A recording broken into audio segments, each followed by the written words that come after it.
Coucou ma chérie, bienvenue sur ma chaîne. Moi je m'appelle Nelly et ma chaîne s'appelle Nelly Jodoué. Si tu n'es pas encore abonné, si tu es nouvelle et que tu passes par là, je te dis merci et je t'invite à cliquer sur le bouton qui s'affiche là. C'est une petite carte pour t'abonner à ma chaîne et rejoindre la famille et m'aider à grandir. Pour celles qui sont toujours là, mes abonnés de tous les jours, les anciennes, merci encore de toujours rester connecté à la famille.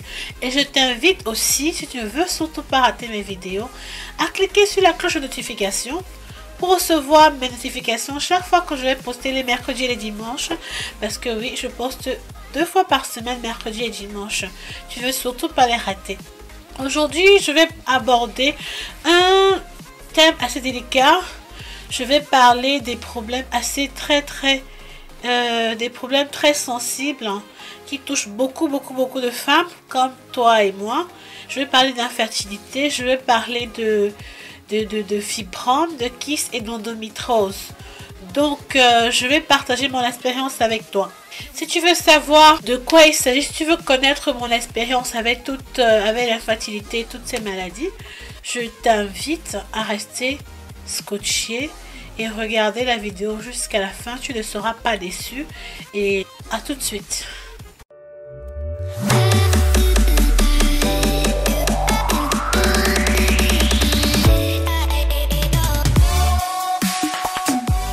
Bon ma chérie, comme je disais tantôt dans l'introduction, le but de ma vidéo c'est de partager avec toi et avec les autres femmes mon expérience, ce que j'ai vécu réellement. Bon, c'est de partager avec toi mon expérience, ce n'est pas les on-dit, ce que j'ai vécu.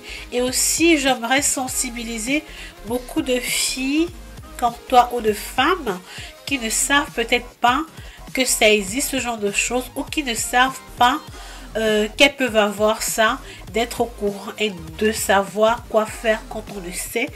Et en plus de cela, de faire savoir aux autres femmes qui ont vécu ou qui vivent la même chose que j'ai vécu, que je vis. Bon, comment dire, de se faire savoir aux autres femmes qui vivent toujours ça ou qui ont vécu ça, qu'elles ne sont pas seules. Oui, parce que moi je l'ai vécu, je l'ai traversé et ce sont les choses de la vie qu'on doit savoir. Le but est de savoir quoi faire quand on le sait et comment faire pour pouvoir traverser ça. L'infertilité, c'est quelque chose de très sensible. Je ne vais pas entrer dans le thème de la fertilité, mais je vais entrer dans les différentes maladies telles que les kystes, les fibromes et l'endométriose. Ce que c'est, quels sont les symptômes, comment ça peut arriver, comment les traiter, comment je me suis fait traiter et comment j'ai réussi à concevoir malgré que j'avais tout ça. Je vais d'abord t'introduire ce que c'est que les kystes, ce que c'est qu'un fibrome, ce que c'est que l'endométriose, pour que tu saches ce que c'est, puis je te raconterai mon histoire. Le kyste ovarien correspond à une tuméfaction renfermant du liquide et se développant sur les ovaires, les organes situés à l'extrémité des trompes de Fallope. Bon, enfin, ça se trouve sur les ovaires. 5 à 7% de femmes ont au moins développé dans leur vie un kyste ovarien. Mais les jeunes filles de 10 à 16 ans peuvent être aussi confrontées à ce genre d'anomalie de l'ovaire. Et il y a plusieurs types de kystes ovariens.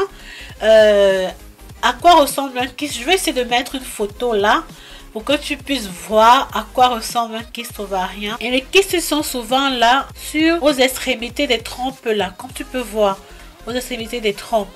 Et il y a plusieurs types de kystes. Oui, effectivement, il y a plusieurs types de kystes. Donc, il faut lire dessus. Et en général, tu n'as pas besoin de traitement, juste une surveillance médicale. Parce que les kystes sont en général bénignes. Donc, elles ne vont pas t'empêcher de concevoir. Sauf si tu en as tellement qui remplissent, qui prennent tout ton utérus au point où on est obligé d'enlever. Ou de te faire une intervention chirurgicale. Donc il faut lire dessus. Je vais te laisser le lien en dessous pour que tu ailles lire, pour que tu ailles t'informer sur le kyste aussi un peu plus. Maintenant le fibrome. Le fibrome est un peu plus sérieux cette fois-ci. Parce que le fibrome peut t'empêcher, en fait pas peu, ça empêche de concevoir ça affecte la fertilité de la femme. On dit le fibrome utérin est une tumeur bénigne qui se développe au niveau de la paroi de l'utérus. Bien que souvent asymptomatique, il peut entraîner des douleurs, des règles abondantes et des troubles de la fertilité chez certaines femmes. Heureusement, des traitements existent. C'est vrai, des traitements existent. Mais il faut savoir que c'est de ça. Il faut savoir que tu as ça en fait. Parce que s'il y a des traitements que tu ne sais pas que tu as des fibromes, c'est un problème, tu vois. Par contre, ils disent que tu as des vers de femme, tu ne sais pas ce que c'est. Voilà. Je vais mettre une photo là aussi pour que tu puisses voir où est-ce que différents types de fibromes peuvent sortir. Sur cette photo, si tu vas voir le 1, c'est l'utérus. Ensuite, le numéro 2, c'est le myomètre. Le 3, c'est ton vagin. Le 4, c'est là où le fibrome intramuraux est. Le 5, le fibrome sous-séreux. Le 6, le fibrome sous-muqueux. Donc, c'est là les différents types de fibromes que tu puisses avoir. Moi, je me souviens plus du mien. Je me souviens plus de type de fibrome que j'avais. Tout ce que je sais, c'est que c'était un gros fibrome. Et ouais. Il y a quelque chose que tu dois savoir. On dit le fibrome utérin est une affection fréquente qui touche surtout la femme après la trentaine. Ce qui n'est pas compatible, qui n'est pas vrai parce que moi j'avais ça, j'avais quoi, 21 ans, 20, et ça affecte beaucoup de femmes de moins de 30 ans. Honnêtement, ce n'est pas seulement la trentaine, ça affecte beaucoup de femmes, de jeunes filles de moins de 30 ans, dans la vingtaine et tout. Mais dans la quinzaine, parce que si j'ai découvert à 21 ans que j'avais le fibrome, excuse-moi, ou à 22 ans, excuse-moi, ça veut dire que j'avais peut-être ça depuis, ça poussait, mais on ne voyait pas, tu vois. Donc, ça affecte beaucoup de femmes qui sont plus jeunes que 30 ans. Et il y a une chose que mon médecin m'a dit, que je vais lire ici pour toi, sur les causes du fibrome.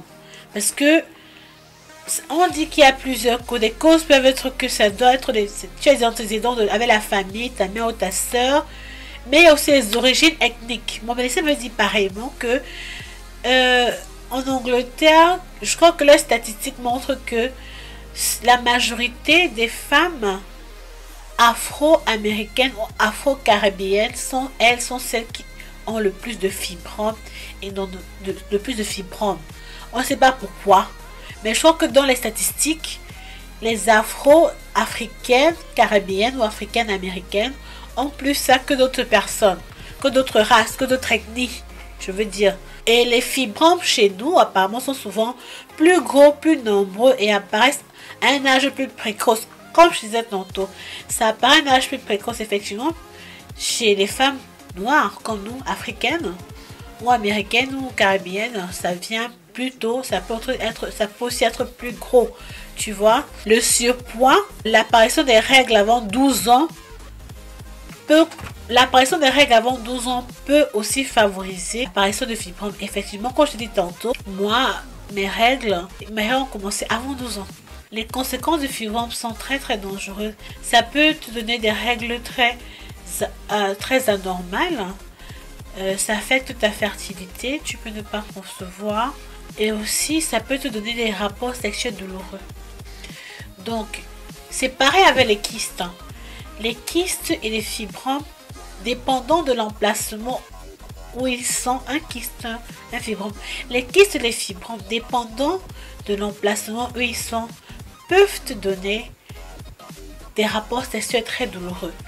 Donc, si tu es une femme comme moi, que tu es une jeune fille et tout, et que tu as des rapports sexuels très douloureux, et que tu ne sais pas pourquoi, ça peut être ça, ça peut être aussi un signe que tu peux avoir un kyste ou un fibrome.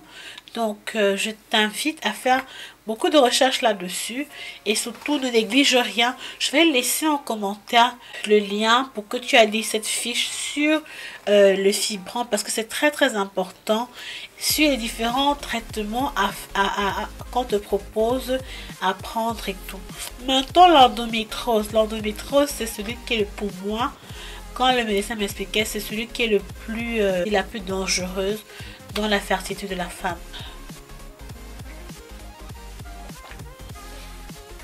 Moi, l'endométriose me faisait plus peur que autre chose parce que quand le médecin m'a expliqué ce que c'est, moi j'ai vraiment beaucoup paniqué.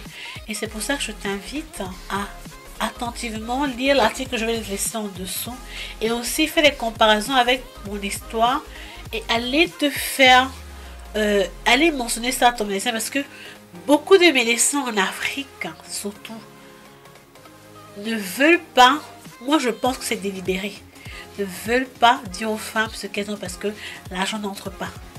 Donc si tu as la possibilité de voir un gynécologue, tu lui dis, tiens, j'ai lu sur le fibrome, j'ai lu sur le qui, j'ai lu sur l'endométriose, je veux être dépistée sur ça. Est-ce que nos problèmes c'est l'argent? Donc parce que eux, moins ils t'en disent, plus tu fais les examens, plus c'est l'argent qui entre, les médicaments et tout, tu seras toujours en souffrance quoi. C'est ça malheureusement les réalités de notre pays. Qu'est-ce que l'endométriose? L'endométriose c'est une maladie énigmatique qui touche une femme sur 10 en âge de procréer, mais encore trop méconnue et mal diagnostiquée. L'endométriose est une maladie gynécologique inflammatoire chronique qui provoque entre autres des douleurs intenses dans le bas-ventre. Pour mieux comprendre cette maladie, il faut d'abord savoir ce qu'est l'endomètre, que je vais laisser les détails en dessous. Tu vas aller lire toi-même pour savoir ce que c'est et apprendre quoi. En général, sur une photo de quelqu'un qui a été d'endométriose, j'aurais voulu te mettre la photo là, mais quand je regardais les photos, j'avais du mal à... quand j'ai vu les photos, je me suis dit que j'aurais du mal à partager ça parce que c'est très sensible au regard. Et je me dis non, je ne vais pas partager. Si toi-même tu vas faire tes recherches et tu regardes les photos, c'est plein de lésions. Ce sont des petits points comme ça, des petits points rouges, un peu partout, des lésions dans ton utérus. Donc quand tu vas lire, que tu vas voir les images, tu sauras ce que c'est. Et apparemment, on ne sait pas pourquoi. Qu'est-ce qui cause l'endométriose? Donc parce qu'on ne sait pas le pourquoi, c'est pour ça qu'elle récidive aussi beaucoup. Par contre, on sait comment la soigner, mais on ne sait pas pourquoi elle apparaît tout le temps, pourquoi elle apparaît chez la femme. Jusqu'aujourd'hui, la science n'a toujours pas réussi à décerner le pourquoi de cette maladie, ce qui est dommage. Et on ne sait aussi surtout pas pourquoi certaines femmes souffrent de ça et d'autres non. En général, le symptôme le plus flagrant, c'est les douleurs dans le bas-ventre. Franchement, les douleurs dans ta zone pelvienne, quoi. Là en dessous, des douleurs très intenses. Pas seulement pendant les règles douloureuses, même quand tu n'as pas tes règles en fait. Tu as aussi des douleurs. Tu peux avoir aussi des douleurs dans le bas-ventre, des rapports sexuels douloureux, des troubles urinaires. Et ça affecte l'infertilité, oui, et la fatigue. Et des fois, l'endométriose aussi peut aussi être asymptomatique, c'est-à-dire que des fois, il peut ne pas avoir les symptômes. Et c'est jusqu'à ce que toi et ton partenaire, toi et ton mari cherchez à concevoir qu'à travers les examens, on va détecter. C'est pour ça qu'il est important que quand toi et ton partenaire, que quand tu veux être parent, quand vous cherchez à concevoir, que vous allez faire des examens, si après 2, 3 mois, 6 mois, il n'y a pas de résultat naturel parce que on ne sait jamais ce qui se passe. Donc, toi, autant que l'homme avait besoin de vous faire consulter, ce n'est pas seulement toi, mais l'homme aussi doit se faire aussi parce que les hommes de nos jours ont beaucoup de problèmes autant que les femmes. Il ne faut pas seulement qu'on rejette la faute sur la femme, oh c'est elle, pourtant que ça peut aussi être l'homme. Donc juste encourager que les couples aillent ensemble, vous faire consulter pour augmenter vos chances de conception. Comme je t'expliquais tantôt, l'endométriose c'est une maladie qui revient tout le temps, donc quand tu te fais soigner et que tu essaies de concevoir, tu conçois, tu as beaucoup de chances que ça revienne aussi. Moi, j'ai déjà récidivé 2 fois. Donc, ce sont des choses qui peuvent arriver plusieurs fois.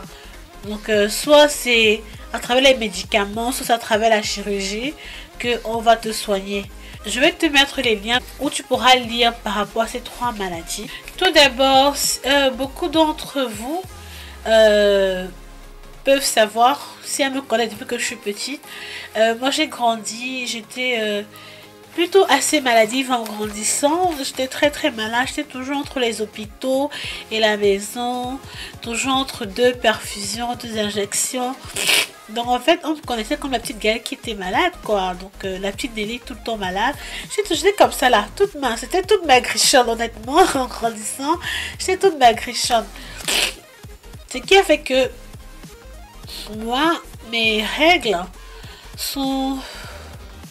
Mon cycle menstruel, comme on dit, mes règles sont venues très très tôt. Avant 12 ans, j'ai commencé à saigner. Avant 12 ans. Et ça, c'était dû au fait que j'ai reçu tellement de médicaments. Mon corps a traversé beaucoup de choses. Les médicaments, les injections, les perfusions. Donc ça chamboulait beaucoup de choses dans mon système, dans mon corps, quoi, en tant que femme.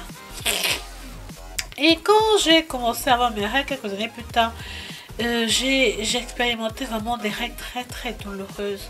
Honnêtement, je sais pas comment t'expliquer. Des fois, je tombais, je pleurais, ça pouvait me donner la fièvre.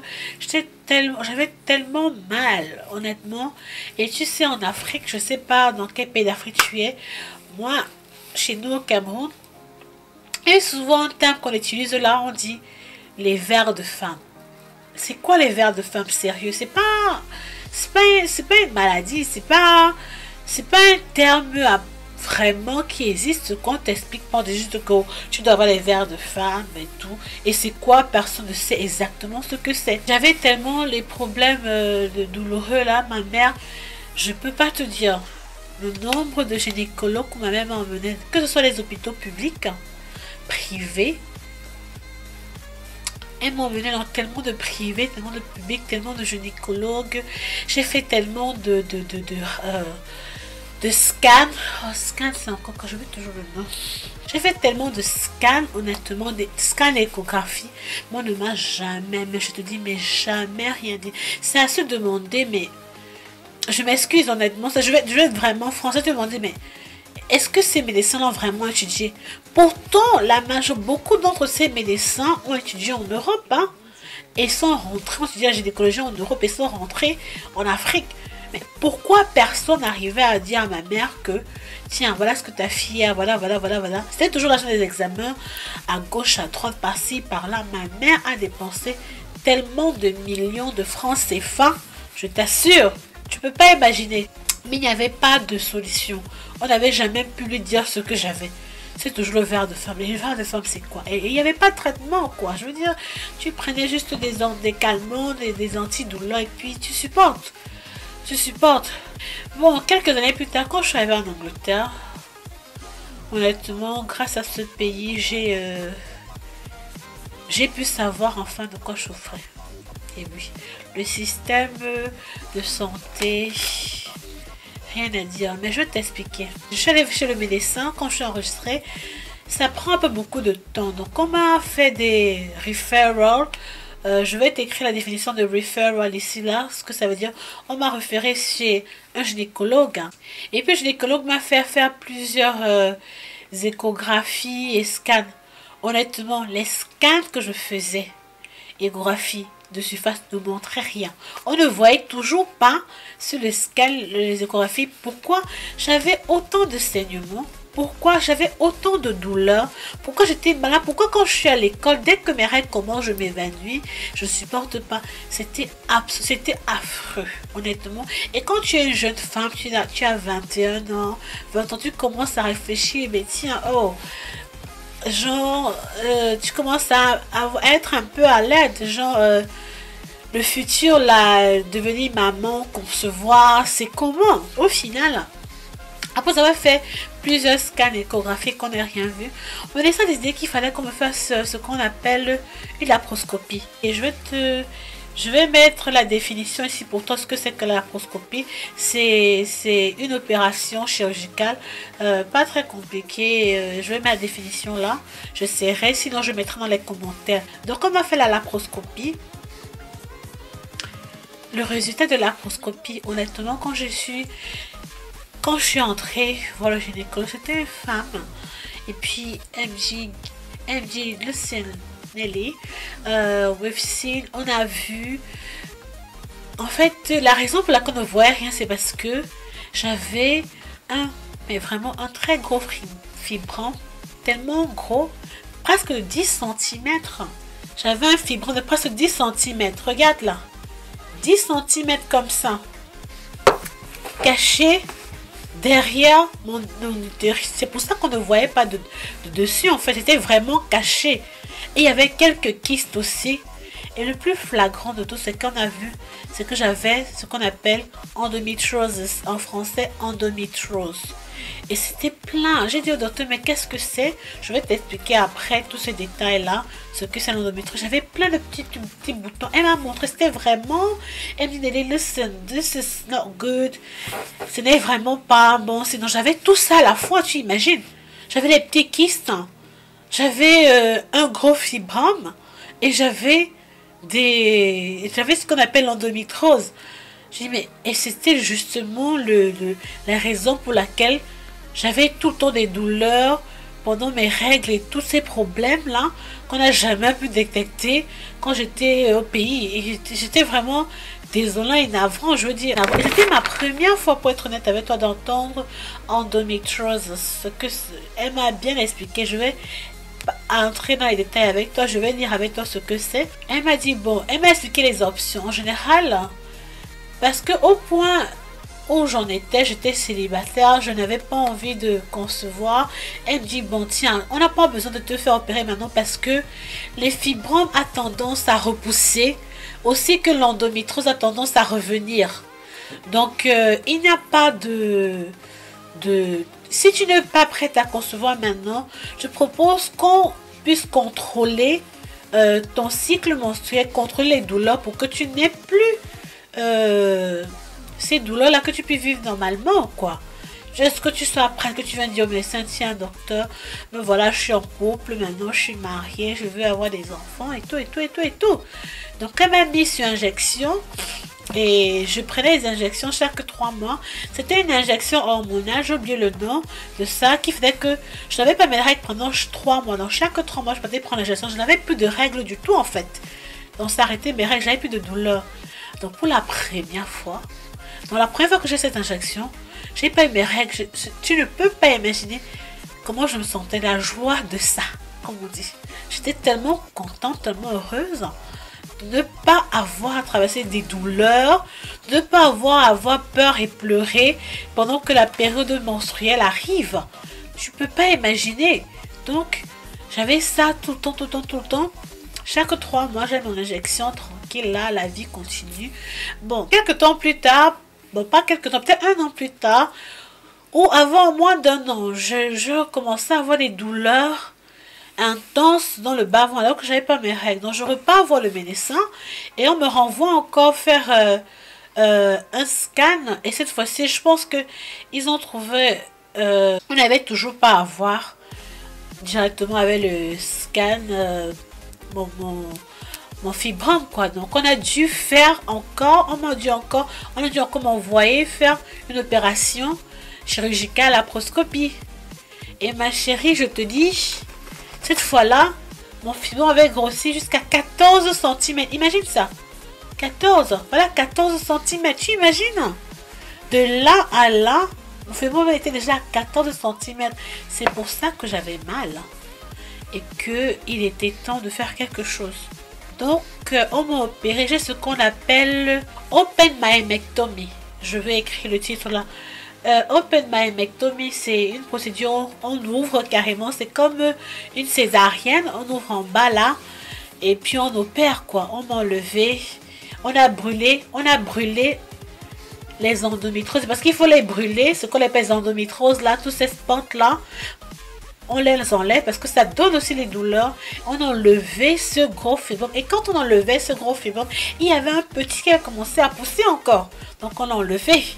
Donc on avait un gros fibrome de 14 cm, un petit 2 cm et les kystes aussi, parce que bon, si c'est là qu'on enlève, on enlève.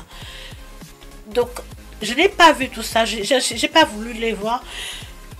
J'ai pas voulu voir ça du tout. Donc on a enlevé après. La vie a continué. La vie a continué. Je ne prenais plus les injections de chaque 3 mois. Elle m'a mis sur un autre traitement pour réduire les douleurs et contrôler. Quelques années plus tard, quand j'ai rencontré mon mari et puis bon, qu'il fallait qu'on voulait être parent, quoi. Quand tu essaies de concevoir et tout, vous allez faire des tests ensemble. Parce que crois-moi, j'ai demandé à mon médecin, mon gynécologue, que docteur, do you think I can conceive? Do you think I can be a mom? Do you think I'm gonna have trouble conceiving? Je lui ai posé les questions. Est-ce qu'elle pense que je pourrais concevoir le moment venu? Est-ce que j'aurais des problèmes parce que j'avais déjà eu 3 opérations, tu imagines, gynécologiques. Donc, et ce ne sont pas des opérations simples. La troisième opération était une opération majeure. Donc, tu te poses tellement de questions. Elle m'a dit, Nelly, que tout fonctionne bien dans mon appareil, que tout va bien, que je n'ai aucun problème, je peux concevoir. Tant qu'on maîtrise le fibrome, les kystes, parce qu'en général, les kystes sont bénignes, tu vas pouvoir concevoir l'endométriose. Donc, c'est ce qui s'est passé. Donc, mon mari et moi, on a fait les tests et tout. Tout allait bien, hein. Quand on faisait mes scans et tout, j'avais pas de problème, Marie n'avait pas de problème. Mais seulement, j'avais encore... l'endométriose avait encore réapparu. Et oui, l'endométriose avait encore réapparu. Ce qui fait que l'endométriose, c'est quelque chose qui peut t'empêcher de concevoir. Donc, il faut l'enlever. C'est un mauvais facteur, c'est un mauvais risque. Il y avait les quelques kystes. Les kystes sont bénignes, donc quand ce n'est pas maligne, ça va. Ça ne peut pas t'empêcher de concevoir en général. Mais l'endométriose est tuée. Donc, je me suis fait opérer encore. J'ai dû me faire opérer. J'ai dû avoir cette fois-ci une laparoscopie simple pour brûler tout ça. Et puis, quelque temps, on a eu la chance d'être parents, mon mari et moi. Si tu te retrouves dans cette vidéo, si comme moi, tu as un kyste, ou que tu te reconnais à travers les douleurs, des douleurs vaginales, des maux de bas-ventre et tout ça là. Et je ne suis pas médecin, hein, mais je dis, partage ton histoire avec moi en commentaire, discutons. N'aie pas honte, moi je me suis ouverte à toi pour que tu saches que c'est un sujet très très sensible. Honnêtement, moi, parce que le fait d'avoir conçu, malgré que j'avais ces 3 maladies, veut dire que c'est possible. C'est possible de concevoir malgré ça. Il faut absolument aller se faire consulter. Le problème, c'est que avec ce que j'ai traversé quand j'étais au Cameroun, en Afrique, et que ce n'est que quand je suis arrivée en Angleterre qu'on a pu résoudre mon problème, ça me fait tellement du mal parce que je me dis, beaucoup de médecins qu'on a rencontrés au Cameroun ont fréquenté en Europe. Hein. Donc ça pouvait savoir de quoi je souffrais, mais faisait tout pour ne pas donner l'information à ma mère.